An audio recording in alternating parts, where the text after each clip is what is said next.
ಹತ್ರದಲ್ಲಿರುವಂಥ ಯಾವುದಾದ್ರೂ government hospital ಮಾರ್ಚರಿಗೆ ತಗೊಂಡು ಹೋಗೋ ಹಾಗೆ ಮಾಡ್ತಾರೆ.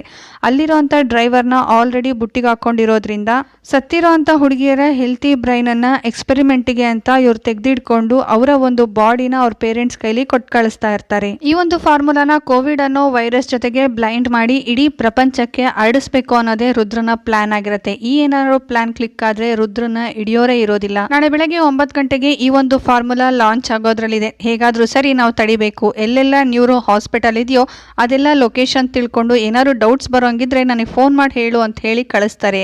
ಅದೇ ಟೈಮಲ್ಲಿ ಲ್ಯಾಪ್ಟಾಪ್ ನೋಡ್ಬೇಕಾದ್ರೆ ಹೀರೋಯಿನ್ ಕೂಡ ನ್ಯೂರೋ ಹಾಸ್ಪಿಟಲಿನ ಪೇಷಂಟ್ ಅನ್ನೋ ವಿಷಯ ಗೊತ್ತಾದಂತ ಆರ್ಯ ಹೀರೋಯಿನ್ಗೆ ಫೋನ್ ಮಾಡ್ಲಿಕ್ಕೆ ಅಂತ ನೋಡೋವಾಗ್ಲೇನೆ ಬಂದಂತ ಡೇವಿಡ್ ಹೀರೋಯಿನ್ ಅನ್ನ ಕಿಡ್ನಾಪ್ ಮಾಡ್ಕೊಂಡು ಕರ್ಕೊಂಡು ಹೋಗ್ತಾರೆ. ಇದನ್ನ ತಿಳ್ಕೊಂಡಂತ ಆರ್ಯ ಹೇಗಾದ್ರೂ ಸರಿ ಹೀರೋಯಿನ್ ಅನ್ನ ಕಾಪಾಡಬೇಕು ಅಂತ ಅಲ್ಲಿಂದ ಹೊರಡುವಾಗ್ಲೇನೆ ಅಲ್ಲಿಗೆ ಬಂದಂತ ಇನ್ಸ್ಪೆಕ್ಟರ್ಗಳು ಆರ್ಯನ ಅರೆಸ್ಟ್ ಮಾಡಕ್ಕೆ ನೋಡ್ತಾರೆ. ಆಗ್ಲೇ ಅಲ್ಲಿಗೆ ಬಂದಂತ ಐಆರ್ ಆಫೀಸರೇನೆ ಆರ್ಯನಿಗೆ ಹೆಲ್ಪ್ ಮಾಡಿ ನನ್